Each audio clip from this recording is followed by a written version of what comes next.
All right, welcome to today's explainer, everyone. Today, we're decoding what is literally the ultimate risk management tool in options trading.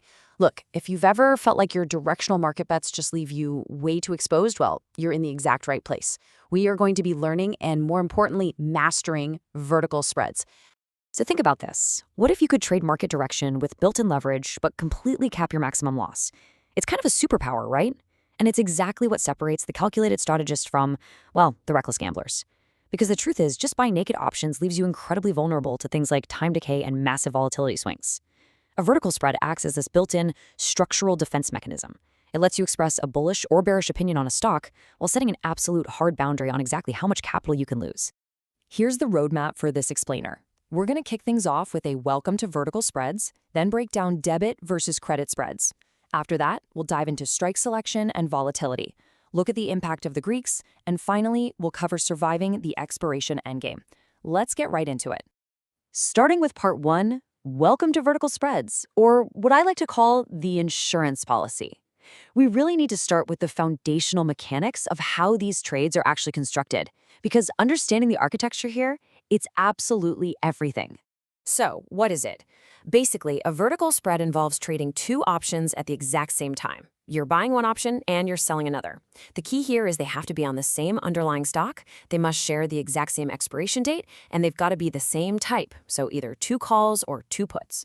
Think of the short leg of your spread, the one you're selling, as buying or selling insurance to offset the upfront cost of your primary directional bet. It mitigates your cost, but in exchange, it does set a ceiling on your potential profits. And if you look at this payout diagram for a bearish vertical spread, you'll see exactly what I mean. Notice how the line just plateaus at both the top and the bottom. You are actively capping your upside potential, but in exchange, you're putting a hard, defined floor on your downside risk.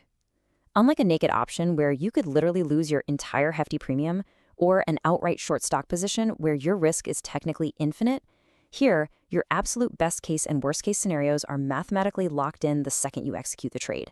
No surprises.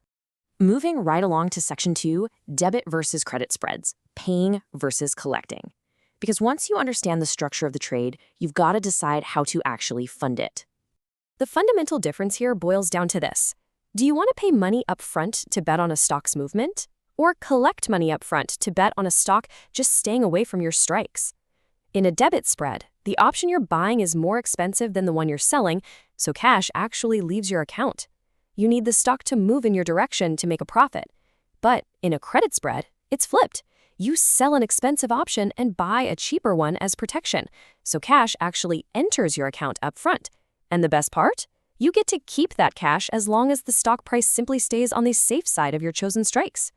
Check out this cheat sheet right here. Notice how credit spreads essentially offer a much wider safety cushion. Your break-even point is actually farther away, meaning the stock can realistically move a little bit against you, and hey, you still win. Debit spreads, on the other hand, require moderate movement in your favor to work out. So it ultimately comes down to a choice, right? Do you want movement and a higher potential payout with a debit spread? Or are you looking for a wider cushion and a higher mathematical probability of profit with a credit spread? All right, section 3, strike selection and volatility.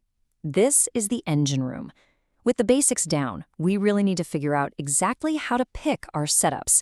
This is where the mechanics meet the actual market reality. So a natural question comes up. How on earth do we know whether to pay or collect premium in the current market? It's a great question, and I'll tell you right now, you don't just guess. The answer relies heavily on current market conditions, specifically something called implied volatility. You absolutely should consult this 4-part vertical spread checklist for every single trade you make to ensure the math is genuinely in your favor. Number 1, implied volatility rank or IVR. This tells you if options are currently cheap or expensive. 2, calculate the debit paid or credit collected. You've got to ensure the risk-reward makes sense. 3, dial in your probability and strike selection. And 4, figure out your days to expiration or DTE. Let's actually break down the exact numbers you should be targeting for these. Let's start with duration. For short vertical spreads, where you're collecting a credit, 45 days to expiration is absolutely the sweet spot. Why 45? Well, because this is exactly when the acceleration of theta, or time decay, really begins to kick in and rapidly increase. You want that time decay working in your favor, slowly but surely eating away at the extrinsic value of the options you just sold. Now, what about pricing for a debit spread? When you're buying a long debit spread, your goal is to pay about 50% of the width of the spread. You usually do this by straddling the current stock price with your strikes. So let's say the stock is at $100, you might buy the 98 strike and sell the 102 strike. What this does is essentially create a directional coin flip. It gives you roughly a 50-50 probability of success while neutralizing a whole lot of that nasty time decay we just talked about. Conversely, when we're talking about short credit spreads, you want to collect at least 1/3 the width of the strikes. So if you're trading a $3 wide spread, you want to collect at least $1. Pushing your strikes further out of the money to hit this 1/3 ratio ensures your probability of profit sits around a very, very comfortable 60%. And honestly, if the options chain isn't giving you this pricing, just walk away. Simply find another trade. Okay, moving to section 4, the impact of Greeks, specifically navigating volatility. Let's layer in just a bit of complexity here and talk about the options Greeks. We're going to focus on Vega, because volatility will absolutely make or break your trade while you're holding it. So, Vega measures how sensitive your options price is to changes in implied volatility. High implied volatility environments massively favor credit spreads, which have negative Vega. Why? Because you're a net seller of premium. You actually want that inflated volatility to crush and deflate, because that makes the spread way cheaper to buy back for a profit later. On the flip side, quiet markets favor cheaper debit spreads, which have positive Vega. You're buying them when volatility is low, basically hoping a sudden spike in volatility will inflate the value of your position. Now, here is a really cool detail. Because you're buying one leg and selling another, spreads have reduced Vega compared to single options. The legs actually partially cancel each other out. So if you own an option with a positive Vega of 0.10, but you short an option with a negative Vega of 0.15, your net Vega for the whole spread is only negative 0.05. This means your vertical spread is heavily insulated against those massive stomach-churning volatility swings that happen when market uncertainty spikes. It makes your trade so much more predictable. And that brings us to section 5, surviving the expiration endgame. Finally, we really need to discuss what happens when the clock actually runs out on your trade. Honestly, this is where a lot of newer traders get completely caught off guard.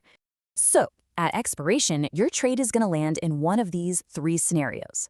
If it's entirely out of the money, the options just vanish and expire worthless. Simple.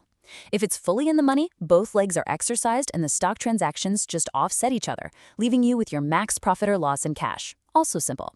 But that third scenario right there, partially in the money, that is the absolute danger zone. Let me paint a picture for you. Let's say the stock lands perfectly between your 2 strike prices right at the closing bell on expiration day. What happens? Well, your long protection leg might expire completely worthless, while your short leg finishes in the money. That means the short leg is going to automatically trigger. You could literally be forced to buy or sell hundreds of shares of stock, resulting in a massive, capital-intensive stock assignment hitting your account over the weekend. Nobody wants that surprise. Which leads us to a great point from our source material, and really the absolute golden rule of vertical spreads. I actually would not recommend holding a vertical spread through expiration just because you have the option to close it before. Seriously, lock in your profits or losses and close the trade before expiration eliminates your control. There is almost zero benefit to holding a spread into those final hours of trading. By closing early, you totally eliminate assignment risk, you avoid surprise weekend market gaps, and you maintain absolute control over your own capital. Look at that. You now have the ultimate blueprint for defined risk trading. You know when to pay, you know when to collect, you understand exactly how volatility impacts your positioning, and most importantly, you know how to survive the expiration endgame without getting burned. It's time to respect your maximum loss, start analyzing the charts, and actually put this explainer to work. So I'll leave you with this. Now that your risk is capped and your mechanics are fully defined, what will your next directional play be?